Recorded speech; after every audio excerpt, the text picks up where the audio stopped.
ষষ্ঠ থেকে নবম শ্রেণীর নতুন কারিকুলামের প্রত্যেকটা ছাত্রর প্রত্যেকটা শিক্ষার্থীর একটাই প্রশ্ন, ভাইয়া মূল্যায়ন পরীক্ষা কবে হবে, মূল্যায়ন পরীক্ষার রুটিন কবে দেবে।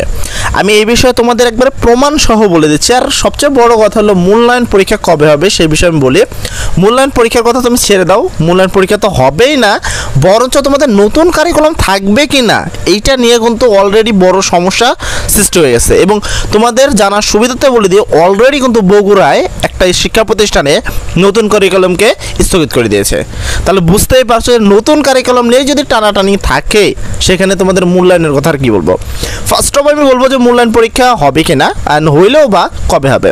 আর সেকেন্ড অফ বলবো আমি নতুন কারিকুলাম বিষয়ে যে আসলে থাকছে কিনা বা গেলেও বা কবে যাবে। তো প্রথম প্রশ্নের উত্তর হলো যে মূল্যায়ন পরীক্ষা হবে কিনা। দেখো, মূল্যায়ন পরীক্ষা হওয়ার কথা ছিল, তোমাদের কিছু পরীক্ষা অবশিষ্ট ছিল, মোটামুটি 7টা পরীক্ষা আমার জানা সত্ত্বে। তো এই 7টা পরীক্ষা নতুন রুটিন দিয়ে তোমাদের কিন্তু পরীক্ষা নেওয়ার কথা। কিন্তু তোমরা যদি একটু প্রিভিয়াসের দিক তাকাও, দেখো তোমাদের কিন্তু ঠিক যেদিন পরীক্ষা হইতো তার আগের দিন রাত্রে প্রধান শিক্ষকের নিপন্ন অ্যাপে তোমাদের কিন্তু মূল কোশ্চেনটা আসতো, তাই না? আর সেই কোশ্চেনটা আসার পরে ওই দিন রাত্রে প্রিন্ট হইতো এবং পরের দিন সকালে তোমরা পরীক্ষা দিতা। এবার এগুলো কে করতো? শিক্ষা মন্ত্রণালয়ে যারা ছিল তারা। কিন্তু আওয়ামী লীগ কিন্তু অলরেডি কিন্তু শেখ হাসিনা চলে গেছে, এখন বাকি বিষয় পড়ে। কিন্তু শেখ হাসিনা যেহেতু চলে গেছে, আওয়ামী লীগের বাকিরা কিন্তু কর্মরত বর্তমান নাই। তার মানে শিক্ষা মন্ত্রণালয়ে কেউ কিন্তু পুরাতন কেউ কর্মরত নাই। এখন ভাবো যেখানে এইচএসসি পরীক্ষারই নিয়ে অনেক সমস্যা চলতেছে, সেখানে তোমাদের পরীক্ষা ঠিক কীভাবে হবে বা আসলে তোমাদের কোশ্চেনই বা কে তৈরি করবে? তোমাদের কিন্তু কোশ্চেনটা কিন্তু তৈরি করা নাই। তো এই অ্যাঙ্গেল থেকে তুমি বুঝতে পারছো যে তোমাদের মূল্যায়ন পরীক্ষা কিন্তু হবে না বলেই তুমি বলতে পারো। অ্যান্ড দ্বিতীয় কথা হলো নতুন কারিকুলাম থাকবে কিনা, তাই না? এই প্রশ্নের উত্তর খুবই ইজি। এটা তুমি যদি এই নোটিশটা দেখো তাহলে কিন্তু বুঝতে পারবা যে নতুন কারিকুলাম থাকছে কিনা। তো নতুন কারিকুলাম যে বাদ হয়েছে কিনা আসলে তার প্রমাণ কি সবাই দেখে কমেন্ট বক্সে তোমরা লিখতেছিলা যে এটা কি রিয়াল কিনা। তো চলো একটু প্রমাণটা দেখে নিই। তোমরা যদি এটা একটু খেয়াল করো, তারিখটা দেখো, তারিখ হলো 10 তারিখ 8 মাস 2024 সালে, মানে আজকে প্রকাশিত ডেট কিন্তু এটা।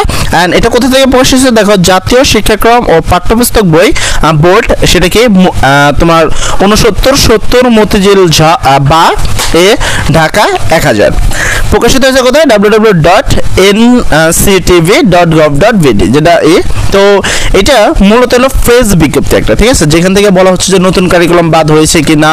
অ্যাকচুয়ালি এটা হলো একটা প্রেস বিজ্ঞপ্তি। একটু যদি আমরা নিচে খেয়াল করি তোমরা দেখতে পারবা যে এটা আসলে কি লেখা আছে। তোমরা যদি এখানে একটু ভালো করে লক্ষ্য করো, দেখো এখানে কিন্তু এই যেটা তোমাদের বলা হয়েছে, নতুন শিক্ষা কারিকুলাম স্থগিত করেছে জাতীয় শিক্ষাক্রম ও পাঠ্যপুস্তক বোর্ড।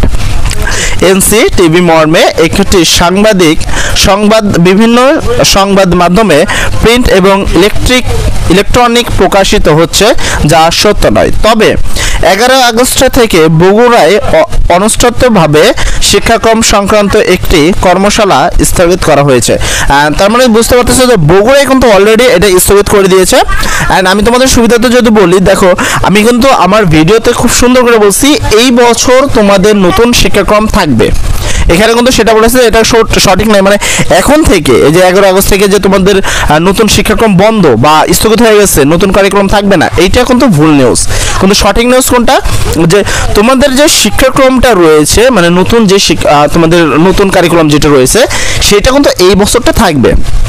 মানে এই বছর সরকার এত টাকা দিয়ে প্রিন্ট করছে, অ্যান্ড অর্ধেক বছর প্রায় পারই হয়ে গেছে, তোমরা কিন্তু পড়াশোনা করছো। তার মানে তুমি এটা শিওর রাখতে পারো যে এই বছর তোমাদের কিন্তু নতুন কারিকুলামটা থাকবে।